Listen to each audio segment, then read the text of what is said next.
அனைவருக்கும் நமஸ்காரம். ஓம் பூச்சியாய ராகவேந்திராய சத்திய தர்ம ரதாயச பஜத்தாம் கல்ப வருஷாய நமதாம் காமதேனுவே. ஸ்ரீ ராகவேந்திரருடைய பொற்பாதம் தொட்டு வணங்கி குரு வாழ்க குருவே துணை.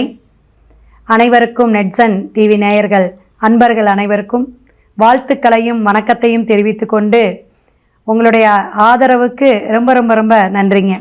நிறைய பேர் சப்ஸ்கிரைப் பண்ணுறீங்க, நிறைய விஷயங்கள் கமெண்ட் பாக்ஸில் கேட்குறீங்க. அதே போல் நிறைய கால்ஸ் வருது. வெளிநாட்டு அன்பர்களாம் நிறைய நமக்கு சப்போர்ட் பண்ணிகிட்ருக்கீங்க. ரொம்ப ரொம்ப வாழ்த்துக்கள். தை மாதத்துடைய தைப்பொங்கல் வாழ்த்துக்களுடன் நம்ம இப்போ பார்க்க போகக்கூடிய அமைப்பு, தை மாதம் அப்படின்னாவே மகரத்தில் சூரிய பகவான் பிரவேசிக்கக்கூடிய காலகட்டம். ஒவ்வொரு மாதமும் சூரியன் நகர்ந்து வரக்கூடிய விஷயத்தை தான் நமக்கு தமிழ் மாதமாக நம்ம கணக்கெடுக்கிறோம். ஸோ பஞ்சாங்கப்படி மகரத்தில் சூரியன் இருக்கக்கூடிய இந்த காலகட்டத்தில் 15/1 கேட்டை நட்சத்திரம் வியாழக்கிழமை குருவாரத்தில் ஆரம்பிக்கக்கூடிய இந்த பொங்கல் திருவிழா ரொம்ப ரொம்ப ரொம்ப விசேஷங்க. ஏன்னா இந்த கார்த்திகை மார்கழி குளிர் மாதம், பனி நிறைய இருக்குங்க. அப்படியே அந்த பனிமூட்டம்லாம் விலகி அந்த சூரிய பகவான் பிரபஞ்ச சக்தியோட இருக்கக்கூடிய பஞ்சபூத தத்துவத்துக்கு பிரகாசத்தை கொடுக்கக்கூடிய சூரிய பகவான் ஒரு மிகப்பெரிய நெருப்புக்கோள். அந்த சூரியன் வெளிச்சத்துக்கு அப்படியே நம்ம பிரபஞ்சத்துக்கு வரக்கூடிய அந்த பிரகாசத்தன்மைக்கு தான் மகரம். ஜனவரியில் அதுவும் பிறக்கும். அப்போ அந்த மகர ராசியில் இருக்கக்கூடிய அந்த இடத்துல நமக்கு அந்த தை மாதத்துலேருந்து எல்லாமே பொன் பொருள் விளைச்சல் எல்லாம் ஒரு வைபோகமாக இருக்கக்கூடிய மாதமாக, சிறப்பான மாதமாக 12 மாதத்திலையும் சுபகாரியங்கள் நடத்தக்கூடிய விசேஷமான மாதம் அப்படின்னு எடுத்துக்கலாங்க.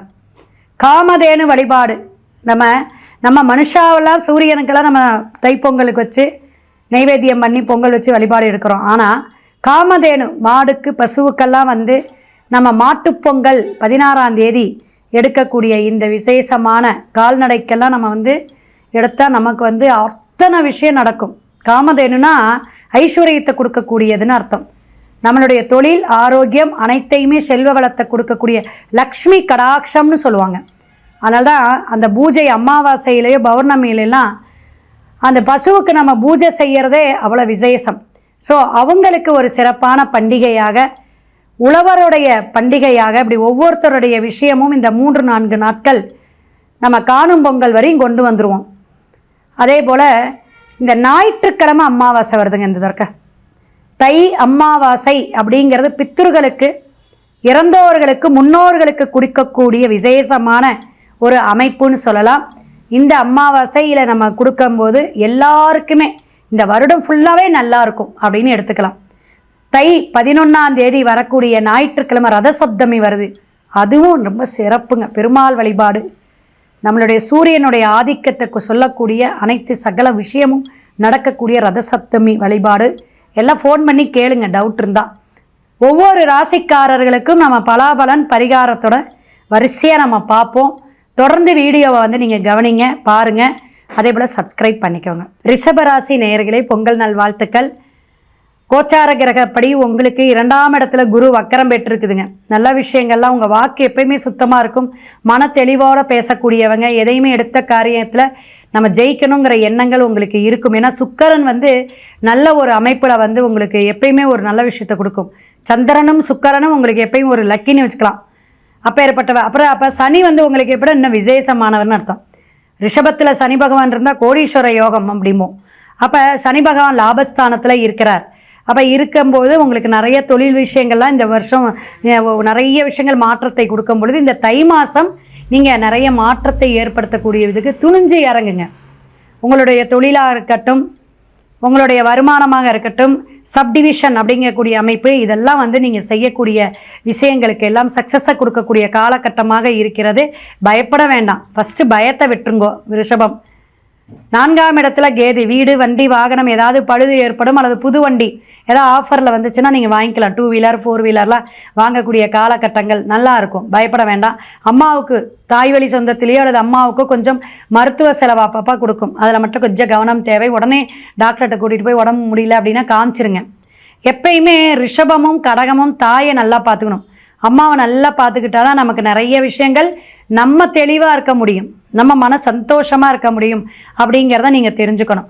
ராகு பகவான் 10ஆம் இடத்துல இருக்கார். அப்போ 10ஆம் இடத்துல இருக்கும்போது பல தொழில்கள் செய்யக்கூடிய அமைப்பில் நீங்கள் ஏதாவது தொழிலை மாற்றுறாங்க அல்லது வேலைக்கு போகணும், ஜாபுக்கு நிறைய கிடைக்கிறதுக்கு இல்லை, ஒரு அலைச்சலை கொடுக்குது, நான் நிறைய இது அப்ளிகேஷன் போடுறேங்க என்ன கிடைக்கல அப்படிங்கிறவங்களுக்கெல்லாம் இந்த மாதம் ஒரு விமோச்சனம், காரிய சித்தி உண்டு. பயப்பட வேண்டாம், நல்ல விஷயங்களாக மாற்றங்களாக ஏற்படும். சூரியனோட சுக்கிரன் இருக்குதுங்க. அப்போ தந்தை வழியில் ஏதாவது சொத்துக்கள் அல்லது சந்தை வழியிலேருந்து ஒரு வருமானம் உண்டு, ஆதாயம் உண்டு அப்படிங்கிறதையும் நீங்கள் தெரிஞ்சுக்கணும். ரிஷபராசி நேயர்களுக்கு மேசம் ஒவ்வொரு விஷயமும் வந்து இந்த தை மாதத்துடைய அமைப்பில் அப்படின்னு பார்க்கும் பொழுது மனைவியினால் ஒரு யோகம், மனைவிக்கு வேலை கிடைக்கலன்னா கிடைக்கும். உங்கள் சிஸ்டர்ஸுக்கு, அதாவது பெண்கள்னால ஒரு ஆதாயம்னு வச்சுங்களேன், சிஸ்டர்ஸ் யாராக இருந்தாலும் அவங்களுக்கு ஜாப் கிடைக்கும், ஒரு உயர்வு அந்தஸ்தை கொடுக்கக்கூடிய காலகட்டங்கள் உங்களுக்கு அவங்கனால ஒரு யூஸ் இருக்கும் அப்படிங்கிறத தெரிஞ்சுக்கலாம். திருமணம் ஆகாதவங்களுக்கு இந்த மாதம் கொஞ்சம் கவனமாக ஜாதகம் பார்த்து எடுக்கணும். ஏன்னா சூரியனோட சுக்கிரன் பிரவேசித்து வரார். அப்போ உங்களுக்கு என்னென்னா சில விஷயங்கள் தடை தாமதத்தை கொடுத்து கொஞ்சம் நாள் பட்டு ஏதாவது ஒரு பிரச்சனையை கொடுத்துட்டு அதுக்கப்புறம் அது செட் ஆகக்கூடிய அமைப்பை கொடுக்கும். அதனால் பொருத்தம் பார்க்குறதுல ரொம்ப கவனமாக இருக்கணும். லவ் மேரேஜ், லவ் பண்ணிகிட்டு இருக்கிறவங்களுக்கெல்லாம் நல்லா இருக்கும், அது உங்களுக்கு ஒன்றும் பிரச்சனையே இல்லை. நிலபுலம் அப்படிங்கிறத கையெழுத்து போடக்கூடிய விஷயங்கள் இதெல்லாம் செவ்வாய் புதன் வந்து தனுஷில் இருக்கார். அப்போ அதெல்லாம் வந்து நீங்கள் கொஞ்சம் கவனம் எடுத்துக்கணும், கேர் எடுத்துக்கணும். பூமி சார்ந்த விஷயத்தில் கையெழுத்துறதுல, ஜாயிண்ட் அக்கௌண்ட்டு, இந்த மாதிரி விஷயங்கள், பேப்பர் டாக்குமெண்ட் அப்படின்னு வச்சுக்கலாம், இதில் எல்லாம் நீங்கள் கொஞ்சம் கவனமாக இருந்தால் நல்லது.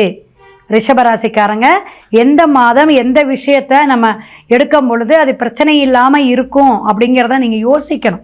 உங்கள் வாக்கில் நல்ல தெளிவு இருக்கும், நல்ல சிந்தனை இருக்கும், நல்ல புத்தி கூர்மை இருக்கும். எதையுமே நான் நல்லா சாதிக்கணும்னு நான் நிறைய விஷயங்கள் பிளான் பண்ணி வைக்கிறேங்க மேடம், ஆனால் அது கொஞ்சம் தவிடுபொடி ஆயிடுது, அப்படியே எப்படியாவது ஜெயிச்சிடலான்னு பார்க்குறேன், அப்படியே கொஞ்சம் பிரேக் ஆயிடுது அப்படிங்கிறவங்க நிறைய பேர் வராங்க. ஏன்னா அதில் உங்கள் தசா புத்தி, இப்போ 40 வயசுலன்னு ஒரு வயதோட்டம் இருக்குது, அப்போ 60 வயசில் ஒரு வயதோட்டத்தில் ஒரு தசாபுத்தி நடக்கும். அப்போ அந்தந்த விஷயங்கள் நடக்கும்போது உங்கள் நட்சத்திரம் படி அது என்னென்ன விஷயத்தை வந்து நமக்கு தாக்கத்தை கொடுக்குது, இந்த கோச்சார கிரகம் என்னென்ன விஷயத்தை வந்து நல்ல விஷயத்தை கொடுக்குது அப்படிங்கிறதெல்லாம் நல்லா நம்ம அனலைஸ் பண்ணணும். அப்போ தான் சில பிரச்சனைகள் தீரும். விவசாயத்துறையில் இருக்கிறவங்களுக்கெல்லாம் நல்ல அமோகமான விளைச்சல் உண்டு, லாபத்தை கொடுக்கும். இந்த காய்கறி வச்சுருக்கவங்க, அந்த உணவு சம்பந்தமான ஒரு விஷயங்கள் இருக்கிறவங்க எல்லாத்துக்குமே நல்லாயிருக்கும். பண்ட மாற்றம், தொழில் மாற்றம் இதெல்லாம் நல்லாயிருக்கும். வெளிநாடு வெளியூர் தொடர்பெல்லாம் கிடைக்கும். ட்ரை பண்ணுங்கள்.